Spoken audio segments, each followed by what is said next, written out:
কানে যদি কোনো শ্রবণের পিপাসা থাকে, বাসনা থাকে, ভগবানের নাম হরিকথা শোনার বাসনা জাগাও। এভাবে কামটাকে দিগদর্শন করে গোবিন্দ ঘুরিয়ে দিচ্ছেন। খুব মার্মিক কথা। কামকে এই জন্য কালীয়নাগকে গোবিন্দ দমন করেছেন, বিনাশ করেননি। কামকে বিনাশ করতে নাই, কামকে বিনাশ করা যায় না। কামকে মোড় ঘুরিয়ে দিতে হয়, রমণক দিকে যাও, ওই পবিত্র দ্বীপে গিয়ে বাস করো, আর ভয় নেই। কাম যদি ভগবানের দিকে যায়, কাম কৃষ্ণ আরাধনে, কাম মানে ইচ্ছা, কাম মানে ভোগ বাসনা, তো সেই ভোগ বাসনা যদি ভগবানের কর্মার্পণে অর্থাৎ ভগবত ভজনের দিকে কামনাটা চলে যায়, ইচ্ছাটা চলে যায়। ক্রোধ ভক্তদ্বেষী জনে ক্রোধ দরকার। ক্রোধকে আগুনের সাথে তুলনা করা হয়। ঘরে আগুন না জ্বললে জীবন চলবে? তো ঘর চালাই তো আগুন, সকালে উঠেই তো আগুনের প্রয়োজন। আগুনটা রন্ধনের উনানের মধ্যেই সীমাবদ্ধ রাখুন, ওর বাইরে গেলে কিন্তু ঘর পুড়িয়ে দেবে।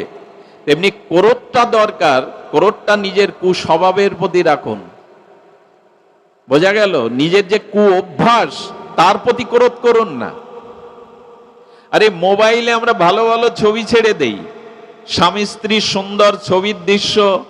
আমি কোন বর্ষণাতে গেছি, বৃন্দাবনে গেছি, কোন মহতের কাছে গিয়ে সেলফি তুলেছি, এগুলো না পাঠিয়ে আপনার যে কুকর্ম কুকীর্তি এইগুলো একটু প্রচার করুন না, তাতে সংশোধন আসবে।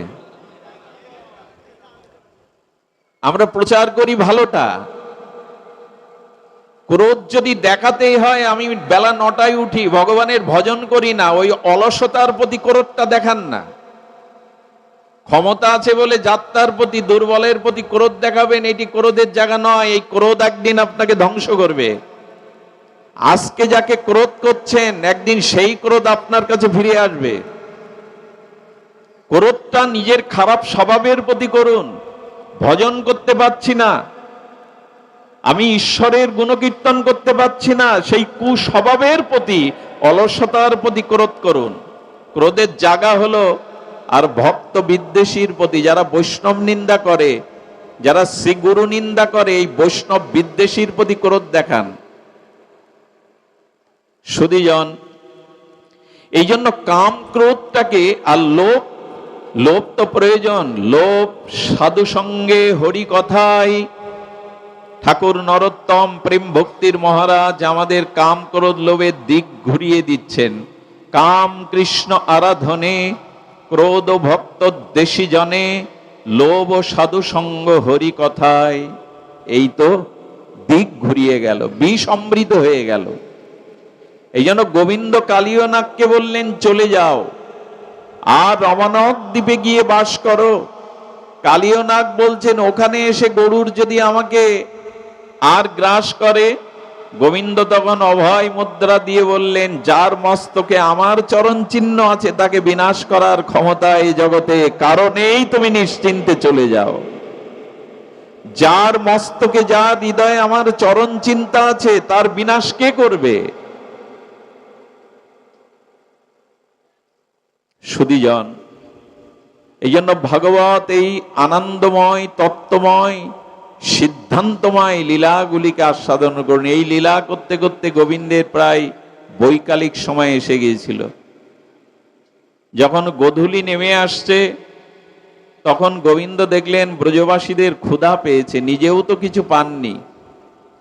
কিন্তু তখনও বৃন্দাবনের ওই কালিয়াহ্রদের তীরে যে বৃক্ষগুলি বেঁচেছিল, সেই বৃক্ষগুলিতে ফলগুলো বিষময় হয়ে গেছিল।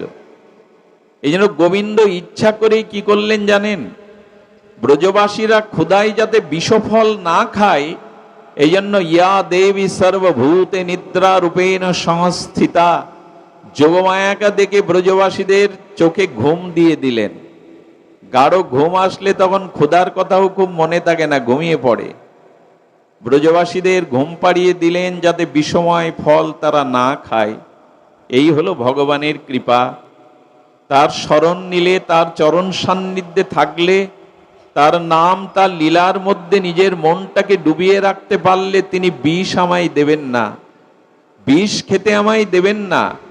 গোবিন্দ চিন্তা করলেন বারবার বৃক্ষগুলির যে বিষময় পত্র পল্লব ফল ব্রজবাসীরা সকারা আমার গাবিগণ খাবে, তাই এদের পুড়িয়ে দেওয়া উচিত। অশুভ নাশ করে দেয় ভগবান, বিষকে নাশ করে দেয় ভগবান, তাই যোগমায়া দ্বারা আগুন জ্বালিয়ে দিলেন। কিন্তু সেই আগুনের তাপে ব্রজবাসীদের ঘুম ভেঙে গেল। খুব ধ্যান দিয়ে শুনুন, যখন ঘুম ভেঙে গেল তখন গোবিন্দ কে সবাই বলছেন, গোবিন্দ এই তাপ কোথায়, এত আগুন কোথায়, আমরা তো পুড়ে মরব। সুধীগণ, গোবিন্দ জানেন সেই অগ্নিকেই তিনি সেদিন ভক্ষণ করে নিয়েছিলেন। অগ্নি, ওই অগ্নি জ্বালিয়েছিলেন ভক্ত রক্ষার জন্য, আবার অগ্নিকে গ্রাস করছেন কার জন্য? সেই ভক্তে এমন দয়ালু আর পাবেন? ভক্তের বিষ নাশ করবার জন্য যোগমায়া দ্বারা আগুন জ্বালালেন, আবার যখন ভক্তরা সেই তাপে কষ্ট পাচ্ছে সেই আগুন আবার তিনি নিজে ভক্তের লাগি কৃষ্ণ আগুনও খায়। এমন দরদি কাউকে পাবেন সংসারে? অবশ্য দরদি আমরা পেয়েছি মাইনস্টন স্কুলের এক শিক্ষিকাকে আমরা পেয়েছিলাম। ছাত্রদের পুত্র কন্যার স্নেহে বাঁচাতে গিয়ে নিজেই আগুনে দগ্ধি। এইরকম দৃষ্টান্ত জগতে বিরল, খুবই বিরল। অনেক জায়গায় দেখেছি আগুন লাগলে বাইরে দিয়ে চিৎকার করে, বাঁচাও বাঁচাও আমার ছেলে ঘরের মধ্যে, অথচ নিজে যাচ্ছে না, পুড়ে মরার সম্ভাবনা আছে বলে। কেউ না কেউ তো যায়। পৃথিবীটা ভালোবাসা শূন্য আজও হয়নি, থাকলে পৃথিবী মরুভূমি হয়ে যেত। এখনো দয়া মায়া করুণা জগৎ থেকে পরিপূর্ণরূপে চলে যাওয়ার কথা নয়, এখনো আছে। ভালোবাসা আছে বলেই, কর্তব্য আছে বলেই পৃথিবীটা এখনো টিকে আছে, নালে অনেক দিন আগে সাহারা মরুভূমি হয়ে যেত, প্রাণীগুলো বাঁচত না। তো আজ ভগবান কত দরদি। আচ্ছা, এখানে একটা সংকেত দিচ্ছে ভগবান, খুব ধ্যান দিয়ে শুনুন। আমাদের কামনাটা, ভোগ বাসনাটা বাড়ে কখন, দিনে না রাতে? সবাই কিন্তু উত্তর দেননি। রাতেই ভোগ বাসনাটা বাড়ে বেশি। এই জন্য কোনো মানুষের চরিত্রকে নির্ণয় করার জন্য দিনে নয় রাতটাকে দেখতে হবে, রাতে সে কি করে। কোনো মানুষের ব্যক্তিত্বের পরিচয় দিনে নয়। দিনে আমার মতো আমি যেমন সাধু সেজে থাকি, মিষ্টি মিষ্টি কথা, কপটতা লুকিয়ে রাখি, সবার সাথে সুন্দর ব্যবহার করি, রাতেই মানুষের ব্যক্তিত্বের পরিচয় প্রকাশ হয়ে পড়ে। এই জন্য গোবিন্দ বললেন রাতেই তো ভোগ বাসনা জাগে। এই আগুন হলো কামের মতো, তো রাতে যদি কখনো কামনা বাসনা জাগে, একবার আমার নাম নিয়ে বসো, আমার স্মরণ নিয়ে বসো। আমি অনেককেই দেখেছি রাত হলেই তারা জপের মালা নিয়ে ঘরের এক কোণে বসে যায়। কেউ টিভি দেখছে, কেউ বা নেটের মধ্যে ব্যস্ত, কিন্তু কেউ মালা জপ করতে ব্যস্ত। এইটুকু বলতে পারি, রাতের আহার বিহার সঙ্গ যদি ঠিক করতে পারেন, আপনি অনেকখানি এগিয়ে যাবেন। রাতটাকে কাজে লাগান। রাত্রেই নেমে আসে আমাদের বাসনা। গোবিন্দ বললেন, বৃন্দাবনের নিশীতে যেমন কামরূপ আগুন জ্বলেছিল, আর তার থেকে ত্রাণ পাওয়ার জন্য ওরা যখন কৃষ্ণ বলে আমায় ডেকেছিল। আচ্ছা, অনেক তার্কিক ব্যক্তি আছে, প্রশ্ন করে গোবিন্দ আগুন খেলো তো গাল পুড়ল না? আগুন যে খায় তার গাল পুড়বে না? এর উত্তরে আমাদের মহাজন বলেছেন, ভগবানের ভক্ত, ভগবানের একান্ত দূত হনুমানের লেজ দিয়ে লঙ্কা পোড়ালেও হনুমানের গা পড়েনি। তো দাস বা ভক্তের যদি লেজের আগুনে লঙ্কা পড়ে তার গায়ে আগুন না লাগে, তো তার প্রভুর মুখে আগুন লাগবে কি করে? প্রভুর মুখে আগুন লাগার কথা নয়। হনুমানকে প্রশ্ন করা হয়েছিল, আগুন তোমার গায়ে লাগেনি কেন? বলে তার একটা কারণ আছে। উনি বুকের মধ্যে দেখিয়ে দিলেন, রাম সীতা তো আমার বুকে, যার বুকে প্রভু আছেন, তার শীতল চরণ আছে, তার গায়ে আগুন লাগবে কি করে? আরো দেখুন, ওই লঙ্কা পুরো পুড়ে গেল, কিন্তু একজনের ঘর পড়েনি, বিভীষণের। কারণ ওই ঘরে ভগবানের নাম ছিল, ভক্তি ছিল, বিন্দাজি ছিল। আমাদেরও ঘরও পুড়বে না যদি ওখানে ভক্তির সংসার করতে পারেন, কৃষ্ণের সংসার করতে পারেন। ওখানে যদি অনাচার না হয়ে, ব্যভিচার না হয়ে শুদ্ধ ভগবানের সেবা ভজন থাকে, যদি ভক্তি দেবী থাকে, অর্থাৎ বৃন্দাজি থাকে, ভগবানের বিগ্রহ সেবা থাকে, হরিনাম থাকে, তবে আমি বলবো পাশের ঘর পড়লেও আপনার ঘরে আগুন জ্বলবে না, পুড়তে পারে না। ভগবানের দিব্য নামের এমন মহিমা। আর আগুন গোবিন্দকে কি পোড়াবে? গোবিন্দের মুখ থেকেই তো অগ্নির সৃষ্টি। যথা অগ্নি আয়া জায়ত, বেদে বললেন আ জায়েত, অর্থাৎ অগ্নি ভগবানের মুখ থেকে সৃষ্টি হয়েছে। তো যিনি সৃষ্টি করেছেন তিনি গ্রাসও করেন শুধু ভক্তের জন্য। আমি বেশি সময় নেওয়ার অধিকার রাখি না, অনেক দেরিতে পৌঁছেছি, তাপ প্রবাহ আছে, অনেক দূর থেকে এসছেন। তবু ভগবানের আরেকটি লীলা স্মরণে আসছে। এটি একটির পর একটি লীলা। আজকে আমরা মনে হয়েছে তত্ত্বের দ্বারাই, লীলার মধ্যেই আমরা তত্ত্বকে অন্বেষণ করব। এরপরে গোবিন্দ যে লীলাটি করেছিলেন সেই লীলাটি বস্ত্রহরণ লীলা। এই সম্পর্কে আপনাদের একটু জ্ঞাতব্য হওয়া একান্ত প্রয়োজন। যদিও আপনার বিগ্র শ্রোতা, ভাগবত শ্রোতা, তবু বলবো একটু কর্ণ উৎকর্ণ করে এই লীলাটি শুনুন। এই বস্ত্রহরণ লীলা আজকের প্রেক্ষাপটে আমাদের বড় প্রযোজ্য এই তত্ত্বটি জানার।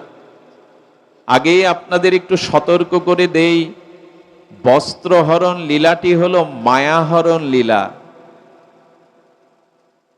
কি নাম বললাম আমি? মায়াহরণ লীলা। ভগবান আর আমার মাঝে দূরত্বটা কে সৃষ্টি করেছে? আড়ালটা কে সৃষ্টি করেছে? সেটি হলো মায়া। গোবিন্দ ব্রজগোপিকাদের বস্ত্রহরণ করেছিলেন দিনের বেলায়, রাতে না। সখাদের সাথে নিয়ে, নিজে নিজে নয়, একা নয়, তার দূরসম্বন্ধী ছিল না। ভগবান দিনের বেলায় সখাদের সাথে কেন বস্ত্র নিতে যাবেন? ভগবান বলছেন তোমাতে আমাতে মিলনের, তোমাতে আমাতে একত্রিত হওয়ার বাধা হলো এই দুত্তজ্জা বহিরঙ্গা ত্রিগুণময়ী মায়া। যে আমার শরণ নেয় আমি তার মায়াকে হরণ করে। কখনো বিবস্ত্র হতে নেই। স্নানে জলের দেবতাকে অপমান করা হয়। এই জন্য বাথরুমে বলুন, স্নানগারে বলুন, জলাশয়ে বলুন, বিবস্ত্রে স্নান করতে নাই। আর ভোজন কখনো বিবস্ত্র হয়ে করতে নেই, শয়ন কখনো বিবস্ত্র হয়ে করতে নেই। এগুলো একটা একটা অভিশাপ ঢোকে আমাদের মাঝে। কে কার কথা শোনে? আজ এমন তার্কিক যুগে আমরা পৌঁছেছি, এমন তর্কবাদীদের যুগে পৌঁছেছি, এগুলোকে পুরানো ভেবে ফেলে দিতে শুরু করেছি। যখনই ভারতীয় বৈদিক দর্শনকে, বেদান্ত দর্শনকে, ভাগবতীয় দর্শনকে আজ তার্কিকের দ্বারা, তার্কিক প্রচারকের দ্বারা আমাদের সংশয় এসেছে, এগুলো ব্যাকডেটেড ভেবে, পুরানো ভেবে, অকজ্জাকারী ভেবে, অযৌক্তিক ভেবে এগুলো আমরা ত্যাগ করতে শিখেছি, তখনই পতন শুরু হয়েছে আমাদের। শয়নে কখনো বিবস্ত্র হতে নেই, ভোজনে কখনো বিবস্ত্র হতে নেই, ভজন আসনে কখনো বিবস্ত্র হতে নেই। আর ভ্রমণে, অর্থাৎ বাইরে যখন যেতে হয় তখন উপযুক্ত শুদ্ধ বস্ত্র পরিধান করে বাইরে যেতে হয়। গোবিন্দ এই কটি জিনিস জগৎকে জানিয়ে দিলেন। আর তিনি বস্ত্র নয়, আমাদের মায়াকে হরণ করবার লীলাই হলো এই বসনচুরি লীলা। আমার কাছে আসতে গেলে মায়ার পর্দাকে সরাতে হবে। তোমার আমার মাঝে দূরত্ব বেশি নেই, আমি তোমার হৃদয় আসনেই বসে আছি। স্ত্রী পুত্র বাড়ি গাড়ি টাকা পয়সা তোমার চোখের সামনে, তোমার হৃদয়ে নেই, আমি তো তোমার হৃদয়ে। তবু দূরত্ব একটার কারণে, বহিরঙ্গা মায়া। এই মায়ার পদ্মাকে হরণ করেন গোবিন্দই। মায়া মেতাং তরন্তিতে, আমি কেবল মায়াকে হরণ করতে পারি, আর কারো ক্ষমতা নেই তোমার মায়াকে দূর করবার। গোবিন্দ আমাদের মায়া হরণ লীলাকে আমরা বস্ত্র হরণের কলঙ্ক দিয়ে দিলাম গোবিন্দকে। কি মেধা আমাদের, কি চর্চা আমাদের, কি অনুশীলন আমাদের। এই জন্য গোবিন্দ বলছেন মায়াকে হরণ করব আমি। কামের উদ্দেশ্য থাকলে গোবিন্দ দিনের বেলায় সখাদের নিয়ে এটা করতেন না। এবং আপনারা জানেন গোপীগণ ও বহুজন গোপীজন ছিলেন। গোবিন্দের এই অভিলাষ, এই ইচ্ছা ভগবানের থাকতে পারে না। ৬ষ্ঠ বৎসরে লীলা এটি। সুধীজন, এই বস্ত্রহরণ লীলার মধ্যে দিয়ে গোবিন্দ আমাদের জানাতে চেয়েছেন যে বন্ধন যে আড়াল হয়ে আছে তোমার আমার মাঝে, এই মায়া দূরীভূত হবে, আমার কাছে এসো। গোপীদের ডেকেছিলেন তোমরা দুহাত বাড়িয়ে দাও, তোমরা আমার কাছে এসো, আমি তোমাদের বসন দেব, মানে আমি তোমাদেরকে মায়া সরিয়ে ওখানে ভক্তির বসন দিয়ে দেব, প্রেমের অনুরাগের বসন দিয়ে দেব। এই জন্য আসুন আমরা ভগবানের দিকেই চেয়ে থাকি, মায়া আর কেউ দূর করবে না। মামেব যে প্রপদ্যন্তে মায়া মে তাং তরন্তিতে, আমি তোমাকে মায়া দূর করব। সুধীজন, এর পরের লীলা আপনারা জানেন, গিরিরাজ গোবর্ধন লীলা। এই গোবর্ধন লীলাটি বলেই আমি পাঠ বিশ্রাম রাখবো। বড় অপূর্ব সংকেত আছে, বড় অপূর্ব তত্ত্ব নির্দেশনা আছে, আমাদের জীবন চলার পথে পাথেও আছে এই গিরি গোবর্ধন লীলায়। সুধীজন, আপনারা জানেন এতটুকু বালকের কথাই সেদিন ইন্দ্রের পূজা বন্ধ করে, ইন্দ্রজাগ বন্ধ করে ব্রজ গোপিকারা, ব্রজবাসীরা, নন্দ বাবা, বৃদ্ধ গোপগণ কৃষ্ণের কথা শুনেছিলেন। তারা অনাদিকাল হতে পরম্পরা ধারায় ইন্দ্রজাগ বন্ধ করে দিলেন অতটুকু বালকের কথায়। কারণ কি?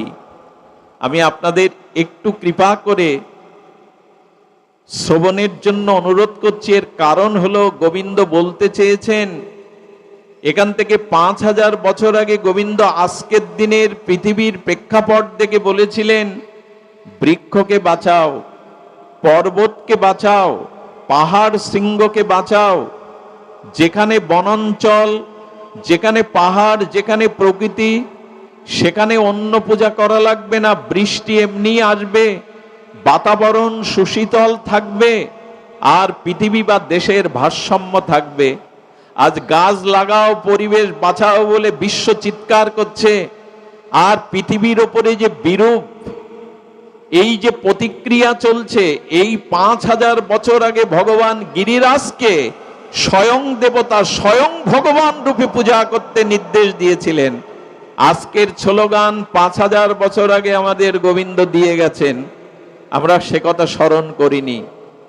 যার বাড়িতে 10-12টা তুলসী গাছ আছে, তার বাড়িতে সহসে ক্যান্সারের ভাইরাস আক্রমণ হয় না। এটা আমার মন গড়া কল্পিত কথা নয় এই ব্যাসপীঠে বসে, এটা বর্তমান ভেষজ বিজ্ঞানীদের কথা। যার বাড়িতে ধূপের শঙ্করধ্বনি, উলধ্বনি, ঝাঁস কাসর বাজিয়ে সন্ধ্যাবেলায় হরিনাম হয়, ওই জগতের ইথার তরঙ্গ হতে তার ঘরের মধ্যে কোনো জীবাণু প্রবেশ করতে পারে না।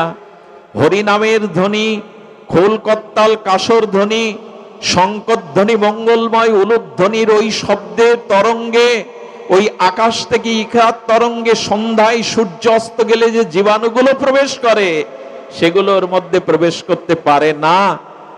আমাদের এই শাস্ত্রের বাণীগুলোকে আমরা আজ ভুলতে বসেছি বিদায় এই দুর্দশা। গোবিন্দ বললেন, ইন্দ্র নয়, আরে কর্ম করলে কর্মের দ্বারা ফল পাবে। ইন্দ্র তোমায় কি ফল দেবে? গিরিরাজকে পূজা করো। আজ এক হাতে নিজে পূজা করছেন, আর একই বেশে গিরিরাজ হয়ে আজ তিনি ভক্তদের পূজা গ্রহণ করছেন, প্রসাদ গ্রহণ করছেন। বৃন্দাবনবাসী, ব্রজবাসীরা বলতে লাগলো, সারা জীবন ইন্দ্রের পূজা করে খোঁজ নাই, আজ একদিন কেবল আমরা গিরিরাজকে পূজা করেছি, তিনি প্রসন্ন হয়ে আমাদের কাছ থেকে প্রসাদ পাচ্ছেন। গোবিন্দ বোঝালেন, জীবন্ত দেবতাই হলো পরিবেশ, জীবন্ত দেবতাই হলো এগুলিকে রক্ষা করা। আমি জানি এসছেন ভক্তির কথা শুনতে, আমি সামাজিক আন্দোলনের কথা তুলছি কেন? সমাজ না বাজলে, পরিবেশ না বাজলে আপনি আমি বাঁচব না। এই জন্য ভগবান এই লীলার দ্বারাই জগৎকে জানিয়েছিলেন, রক্ষা করো। সুধীজন, কিছু মনে নেবেন না, এই লীলার দ্বারা একটা কথা অন্তত আমি আপনাদের জানাতে পারি, সেটি হলো আমাদের ভক্তিটা আজ অনন্য নাই। কি কথা বললাম? একবার ইন্দ্রের কাছে যাব, একবার আউলি বাড়ি যাব, একবার তান্ত্রিক কবিরাজের কাছে যাব, একবার গোবিন্দের চরণে যাব, এভাবে হয় না। এভাবে কোনোদিন প্রেম ভক্তি হয় না, নিষ্ঠা হয় না। আজ গোবিন্দের কথাতে এতদিনের পরম্পরা ইন্দ্রজাগ ছেড়ে দিল, গোবিন্দের প্রতি তাদের কত নিষ্ঠা। আচ্ছা, এটা জিজ্ঞাসা আপনাদের কাছে, ইন্দ্র যখন সামন্তমণি মেঘের দ্বারা মৃত্যুময় প্লাবন জলস্বাদ বজ্রপাত করতে লাগলেন, ব্রজবাসীরা পারতেন না পাহাড়ের উপরে উঠতে? ব্রজবাসীরা পারতেন না কোনো ছাদের তলে যেতে? কোথাও না গিয়ে সবাই গোবিন্দের কাছে গেল কেন? বলে এই হলো অনন্য ভক্তি। বাঁচতেই যদি হয় তোমার চরণ ধরেই বাঁচবো, মরতেই যদি হয় তোমার চরণ ধরেই মরবো, অন্য কোথাও যাওয়ার আমাদের জায়গা নেই গোবিন্দ। আজ আমরা 10 দিকে ছুটে বেড়াচ্ছি, আমাদের অনন্যতা নাই। গোবিন্দ বলছেন, এক অনন্যতায় আমাকে শরণ নাও। মাম একং, একমাত্র আমার শরণ নাও, আমি তোমাকে রক্ষা করব। এ বাণীতে আমাদের আশ্বাস আসেনি। আমরা 10 দিক ছুটে বেড়াচ্ছি। এই জন্য অনুরোধ করব, অনন্যভাবে ভগবানের শরণ নিন, আর কিছু করার প্রয়োজন নাই। সবাইকে মানুন, সবাইকে শ্রদ্ধা করুন, সব মতপথকে শ্রদ্ধা বা সম্মান করুন, কিন্তু মনটা, ভক্তিটা, ভালোবাসাটা এক জায়গায় দিন, ছড়িয়ে দিয়েন না। অনন্য ভক্তি ছাড়া কিছু পাওয়া যায় না। আমার মনে পড়ে, আমাদের উত্তরপ্রদেশে এক দাদু, তিনি বিডিআর এর চাকরি করতেন, বিএসএফ, ওই দেশে বিএসএফ। তো তিনি তার সেই পুরানো দিনের বন্দুকটা যখন ওইটাকে পরিষ্কার করছেন, তার সামনে তার নাতি বসেছিল। তো ওই পরিষ্কার করতে গিয়ে যেটাতে টানলে গুলিটা বাহির হয়, ওনার জানা ছিল না এর মধ্যে পুরনো গুলি পোড়া আছে।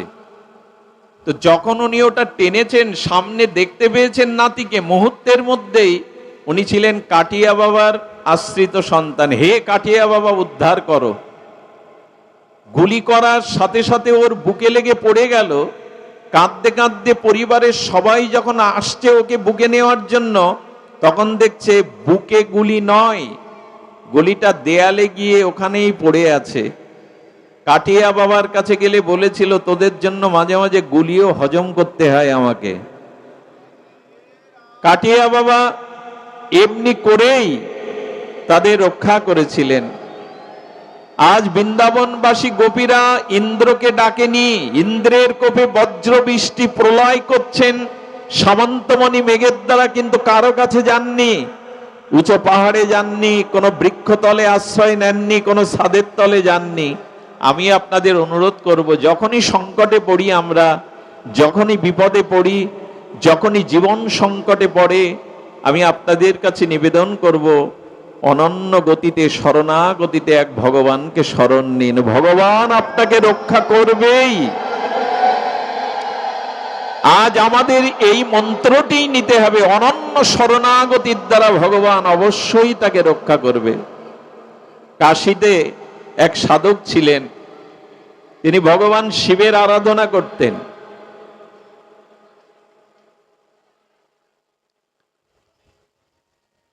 শিবের আরাধনা করতেন।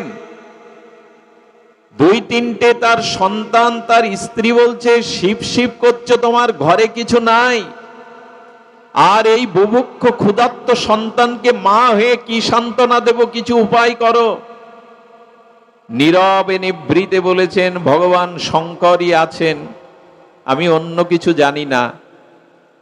3 দিন বাদে কলকাতা থেকে একটা টেলিগ্রাফ এলো, আর 1000 টাকা হাতে দিয়ে, আর পিয়ন বলছে, এখানে একটা সই করে দিন, এই 1000 টাকা আপনার জন্য কলকাতা থেকে এক স্যার পাঠিয়েছেন। টাকা নিতে পারি, টেলিগ্রাম করে জানুন আমার টাকার প্রয়োজন, বা আমাকে কেন উনি টাকা পাঠিয়েছেন। টেলিগ্রাফ করে জানা হলো, তৎকালীন তো মোবাইল নাই, ওতে জানা হলো, শেঠ বলছেন, ভগবান শঙ্কর ভোরবেলা আমার শিয়রে সেই স্বপ্নেতে বললেন, আমার পূজা, আমার মন্দিরে যাওয়া লাগবে না, কাশীতে আমার অনন্য একজন ভক্ত না খেয়ে আছে 3 দিন, তার কাছে কিছু অর্ঘ্য পাঠাও, আমি তোমার প্রতি সন্তুষ্ট হব। অনন্য ভক্তির এই হলো দৃষ্টান্ত। 10 জায়গায় মনটাই, একটা মন ক জায়গায় দিবেন, কজনের কাছে দিবেন। এই জন্য ব্রজবাসীরা জগৎকে জানালো কানাই ছাড়া আমরা কিছু বুঝি না, ওই চরণ ছাড়া আমাদের যাওয়ার অন্য জায়গাও নাই। এই জন্য গোবিন্দের চরণে শরণ নিলেন, গোবিন্দের চরণে সবাই এসেছিলেন। আজ ডুমুরিয়া বা অত্র এলাকার দূর দূরান্ত থেকে সনাতনী হিন্দুদের কাছে আমি করজোরে একটা প্রার্থনা করছি, দেখুন ব্রজবাসীরা সকলে সম্মিলিতভাবে গোবিন্দের কাছে গেলেন গিরিরাজের তলে। ভগবান গিরিধারী সবাইকে আশ্রয় দিলেন, এই যে সকলে গেলেন। আমি আপনাদের কাছে এই সনাতনী জাতির কাছে একটা নিবেদন করজোর করেই বলছি, গলগ্নে কৃতবাসে, গলায় কাপড় দিয়ে মুসলিমরা শুক্রবারে অন্তত তারা এক জায়গায় উপস্থিত হয়, ঈশা খ্রিস্টানরা রবিবারে এক জায়গায় হয়, আমাদের এমনটা নাই কেন? আজ কৃষ্ণ মন্দির আছে, কালী মন্দির আছে, শিব মন্দির আছে, দুর্গা মন্দির আছে, হিন্দুর মিলন মন্দির কোথায়? কালী মন্দিরে বৈষ্ণব যান না, ভালো কথা, হরিচাঁদ ঠাকুরের ভক্তরা বৈষ্ণবদের ওখানে যান না, যান ভালো কথা, মন্দির আলাদা, বিগ্রহ আলাদা। এমন কি মন্দির থাকতে পারে না যেখানে কোনো বিগ্রহ থাকবে না, শুধু মিলন মন্দির থাকবে, যেখানে সকলে একত্রিত হতে পারি? একটা দিন কি আমরা পারি না এক জায়গায় হতে? আজ হিন্দু জাতি দুর্বল কেন, পিছিয়ে পড়া কেন, সাংগঠনিক ক্ষমতা নেই কেন? এক জায়গায় হই না বলে। আজকে ভাবে আমরা আলাদা আলাদা ভাবে একত্রিত হচ্ছি। বিশ্বের দিকে তাকিয়ে দেখুন, সেই জাতির মিলন কেন, ঐক্য কেন, একত্রিত হয় তারা এক জায়গায়। এটা আমাদের সম্ভব, কিন্তু কবে সম্ভব, কার দ্বারা সম্ভব জানি না। 5000 বছর আগে গোবিন্দ বলেছিলেন, তোমরা মাঝে মাঝে একত্রিত হও, একসাথে এসো আমার কাছে। এই লীলাগুলি শুধু কাল্পনিক লীলা নয়, শুধু কীর্তনের বাঁশির লীলা নয়, এগুলো আমাদের জীবন দর্শন, আমাদের বাজবার দর্শন, এগুলিই তত্ত্ব। গোবিন্দ বললেন একত্রিত হও তোমরা। আজ আমাদের সব থেকে বড় প্রয়োজন আজ একত্রিত হওয়া। আমার সব থেকে বড় অভিশাপ কোনটা লাগে জানেন? হিন্দু জাতির, সনাতন জাতির। পৃথিবীতে গবেষণায় বলেছে স্বজাতি বিদ্বেষীদের মধ্যে হিন্দু জাতিই সবার শ্রেষ্ঠ। এদের মতো স্বজাতি বিদ্বেষী জাতি পৃথিবীতে দ্বিতীয় পাবেন না। পৃথিবীতে যত, আমি দৃঢ় কণ্ঠে এই আসনেই বলছি, হিন্দুদের থেকে স্বজাতি বিদ্বেষী জাতি পৃথিবীতে আর দ্বিতীয় নাই। মহাভারতের যুদ্ধ বাইরের রাষ্ট্র থেকে কেউ করেনি, অন্য জাতি মহাভারতের কুরুক্ষেত্র বাজায়নি, ভাইয়ে ভাইয়ে বাদিয়েছিল। ওই আবহাওয়া এখনো আমাদের মাঝে চলছে। আজ একটি হিন্দুর বিপদে অন্য হিন্দু তার পাশে না দাঁড়াবাই এই জাতির দুর্বলতা। আজ সব মন্দির আছে, শুধু নেই মিলন মন্দির, যেখানে সকল জাতি অন্তত সপ্তাহে একটা দিন একত্রিত হতে পারে। কবিগুরু অবশ্য বলেছেন, আমরা গড়তে গিয়েই ভেঙে ফেলি। আমরা মুখে ঝুড়ি ঝুড়ি ত্যাগের কথা বলি, তিল পরিমাণ ত্যাগ আমরা করতে শিখিনি। আমরা আরম্ভ করি, শেষ তুলি না। এই হলো এই জাতির অভিশাপ।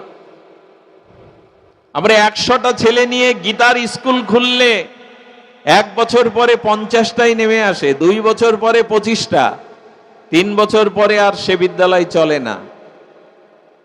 এর একটাই কারণ, ধর্মের প্রতি, আধ্যাত্মিকতার প্রতি আমাদের পারিবারিক শিক্ষাটা জবাব হয়ে গেছে। আমি যদি খাতা কলম নিয়ে আপনাদের সই করতে বলি, তবে আপনারা লজ্জা পাবেন, এখানে 80% লোক আমরা আহ্নিকটাও করি না। খুব বড় বড় কথা বলে আর খুব বড় বড় বাঁশি বাজিয়ে বেহালার করুণ শুনে, লীলা কথা শুনে কি করবেন? ওই বিরাম হরিনাম সংকীর্তনে আধা ঘন্টা কেঁদে কি করবেন? আপনার জাতি, আপনার পরিবার, আপনার আধ্যাত্মিকতা যদি পরিবারে না থাকে, তবে বলতে পারি একদিন কোদে দাঁড়িয়েই যে দুর্গা পূজা, সরস্বতী পূজা, লক্ষ্মী পূজা, শীতলা পূজা, কালী পূজা করছি না, সেই লক্ষ্মী স্বরূপ, সরস্বতী স্বরূপ মেয়েরা কোডে উঠে বলবে, আমি এই ধর্ম ত্যাগ করলাম, এই বাবা মাকে চিনি না। এর একটাই কারণ, আমাদের পারিবারিক কোনো ধর্মচর্যা হয় না, পিতামাতা আহ্নিক করে না, পিতামাতা শাস্ত্র অধ্যয়ন করে না, তো সন্তানরা কি শিখবে? দয়া করে মঠ মন্দিরের এই যজ্ঞের মঞ্চ থেকে, কীর্তনের ভাগবতের মঞ্চ থেকে বাড়িতে কিছু নিয়ে যান। একজন মাও যদি সকাল সন্ধ্যা ভগবানের সামনে প্রার্থনা করে করতাল বাজিয়ে, একদিন বিপদগ্রস্ত, রোগগ্রস্ত, পথহারা তার সন্তান স্বামীও একদিন তার পেছনে বসবে শান্তি পাওয়ার জন্য। একজন অন্তত হালটা ধরুন। এ কথা বলে লাভ আছে? গলা ফাটাচ্ছি আজকে 9 বছর বয়স থেকে। এই ভাগবতটাকে পেশা পুঁজি না করে 9 বছর থেকে গলা ফাটাচ্ছি, কাজে লাগেনি, একেবারে লাগেনি নয়, কিন্তু আমরা জাগাতে পারিনি। আজ পারিবারিকভাবে আমাদের আধ্যাত্মিক চর্চা অনুশীলনী নাই। দয়া করে এখান থেকে একটু নিয়ে যান। ঘরে ঘরে যেদিন এই আধ্যাত্মিকতার অনুশীলন হবে, যেদিন সপ্তাহে অন্তত আমরা সর্ব শ্রেণীর, সর্বমতপথের হিন্দুরা এক জায়গায় অন্তত হতে পারবো, আধা ঘন্টা একটা প্রার্থনা সভা করুন, সকল জাতি ধর্ম বর্ণ নির্বিশেষে আমরা একত্রিত হব সনাতনী জাতি। একথা পাহাড়ের বুকে ঢেলা ছুড়লে যেমন ঢেলাটাই ভেঙে যায়, আমার এই কথা হয়তো তাই কাজে আসবে না। তবু বিবেক, তবু বিচার, তবু নিজের জ্ঞান বলছে বলতে হবে, বলা থামালে হবে না, যদি একজনের জীবনে কাজে আসে এই কথা। এই উদ্দেশ্যে, এই আশা প্রত্যাশা রেখেই বলি, আসুন আমরা আজ এই বিপদের দিনে, নানান বিভাজনের সময়ে আমরা অন্তত একত্রিত হই। সুধীজন গোবিন্দের গিরিরাজ ধারণ লীলায় এই বার্তাই তিনি জগৎকে জানিয়েছিলেন, ব্রজবাসীদের থেকে শিক্ষা নাও। তারা গোয়াল বাল, আজকে তারা গাভী, আজকে বালকগণ, রাখালগণ, পিতামাতা রমণীগণ সকলে একত্রিত হয়ে আমার ছায়াতলে এসেছে। তোমরা পারো না? ব্রজবাসীদের মতো আমার চরণে একদিন সবাই মিলে আসতে তোমরা পারো না? না, আমরা এই লীলা শুধু লীলাই রয়ে গেল, ভাগবতের পৃষ্ঠায় রয়ে গেল, আমাদের বাস্তব জীবনে প্রতিফলন হলো না। সুধীজন, এরপরেই গোবিন্দের যে লীলা, সেই লীলা রাস লীলা, সেটি আসরে বর্ণনা করবার আর সময় এবং পরিপ্রেক্ষিত নাই। তবু বলবো, এই যে ভগবান তার বংশীধ্বনিতে ডেকেছিলেন, আমাদেরও বংশীধ্বনিতে তিনি ডাকছেন। ওই যে বলেছিলাম, পিতার সম্পত্তি পুত্রের উত্তরাধিকার সূত্রে প্রাপ্ত, সেই পিতার সম্পত্তি দেবেন বলে তিনি মুরলী দিয়ে, হরিনাম হরিকথা দিয়ে আপনাকে আমাকে আহ্বান করছেন, এসো আমার কাছে চলে এসো, এই মহারাসে চলে এসো, এই মিলন মেলায় চলে এসো। কিন্তু বাঁশির ধ্বনি, ভাগবতের ধ্বনি আমাদের কাছে পৌঁছায়নি। আর যাদের কাছে পৌঁছেছে তারা সকলে উৎকণ্ঠিত হয়ে আর আপন কর্ম ছেড়ে আসেনি। তাই আসুন ভাগবতের ধ্বনিতে, মুরলীর ধ্বনিতে গোবিন্দের আহ্বানে ছুটে যায়। কারণ আমাদের জীবন ভগবানের চরণাশ্রয় করাই একমাত্র প্রাপ্তি। আমাদের অমৃতস্য পুত্র হতে গেলে সেই অমৃতের সন্ধান, অমৃতময় পুরুষ ভগবানের চরণেই আসা একান্ত প্রয়োজন। এই প্রয়োজনের তাগিদেই আজকের এই দুটি কথা অবতারণা করা। মঠ মন্দির কমিটি যারা আজকের এই অনুষ্ঠানের আয়োজন করেছেন, ধন্যবাদ দিয়ে তাদের খাটো করা নয়। আজকে তাকিয়ে দেখুন, এখানে যে পরিবেশ, এখানে এখন মানুষের যে মনস্থিতি, এখানে মানুষের যে মননশীলতা, এটি অন্য কোনো অনুষ্ঠানে পাওয়া মেলা ভার। একমাত্র ভাগবতই পারে, একমাত্র শুদ্ধ সাধুসঙ্গই পারে আমাদের বিবেককে, আমাদের চেতনাকে জাগ্রত করতে। তাই বারবার এই ভাগবত আশ্রয়ে যেন আমরা আসি, এই হরিকথা রুচিতেই আমরা আসি। আমি সূচনা লগ্নে একটি কথা বলেছিলাম, আজ পর্যন্ত কোনো সাধক, কোনো মহাপুরুষ, কোনো সিদ্ধ মহাত্মা, কোনো ভক্ত হরিনাম হরিকথা ছাড়া ভগবত চরণ পায়নি, প্রেম প্রাপ্ত হয়নি। দ্বিতীয় কোনো দৃষ্টান্ত দেখাতে পারবেন না হরিনাম এবং হরি কথা ছাড়া কেউ প্রেম ভক্তি পেতে পেয়েছে। এই জন্য বারবার হরিকথাতে ফিরে আসুন। বারবার সাধু সঙ্গে ফিরে আসুন। সাধুই হলো চন্দনের মতো, চন্দনকে যত কাটা যায় তত চন্দন সুগন্ধ বিতরণ করে দেয়। সাধু যত আঘাত আসবে, সাধুকে যত নিন্দা অপবাদ লাঞ্ছনা কাটবেন, সাধুর ধর্ম হলো চন্দনের মতো, সে সুবাস বিলিয়ে দেবে। তবে এইটুকু সাবধান করি, সাধুকে কাটতে যাবেন না, সাধুকে ছেদন করতে যাবেন না। কারণ যে কুড়াল দিয়ে চন্দনকে কাটা হয়, সেই কুড়াল একদিন ধারহীন হয়ে আগুনে পুড়ে লোহার পিটনি খায়। আর যে কুড়াল দিয়ে চন্দন কাটা হয়, সেই চন্দন একদিন মন্দিরে গিয়ে ভগবানের ললাটে আর ফুলে শোভিত হয়ে ভগবানের চরণে যায়। একদিন তারা চরণে যায়। সাধু অত্যাচার করবেন না, সাধু নিন্দা করবেন না। সাধুরা চন্দনের মধ্যে একদিন তাদের স্থান হয় ভক্ত ললাটে, কুসুমসিক্ত গোবিন্দের চরণে। আর কুড়ালের অবস্থা হয় ওই জংধারা আর ক্ষয়ে যাওয়া স্থানে আগুনের মধ্যে, আগুনের আঘাত, লোহার আঘাত পাওয়ার জন্য। তাই সাধু সজ্জনের প্রতি অত্যাচার নয়, সাধু সজ্জনকে মান্যতা দিয়ে, ভগবতকে মান্যতা দিয়ে আসুন। আমরা ফুলগুলো গোবিন্দের প্রেমের গলায় মালা হতে পারি কিনা, ব্রজের দিকেই আমাদের দৃষ্টি থাক, যুগল ভজনেই আমাদের মন নিবিষ্ট হোক, হরিকথাতেই আমাদের আসক্তি জাগুক। আজ এইটুকুই। আমি ধন্যবাদ দিয়ে না দিয়ে পাচ্ছি না। আজ আমাদের যশোর থেকে, খুলনা থেকে, কপিলবনি থেকে, সাতক্ষীরা থেকে, কি বলবো, তালা থেকে, কোথায় মনিরামপুর থেকে যে সকল ভক্তবৃন্দ এসেছেন এবং যারা অনেক দূর থেকে এখানে এসেছেন দাঁড়িয়ে বা বসে, আপনাদের কাছে ভিক্ষা চাইব, এই বাতাবরণে আপনাদের চরণ ধুলিয়ে আমার মস্তকে দিন এবং এই আশীর্বাদ করুন যেন বাকি জীবনের সময়টুকু আপনাদের মতো সুধী সান্নিধ্যে হরিকথাতেই অতিবাহিত করতে পারি। আজ এইটুকুই। সকলের মঙ্গল হোক, সকলের কল্যাণ হোক এবং আজকের এই অনুষ্ঠানটি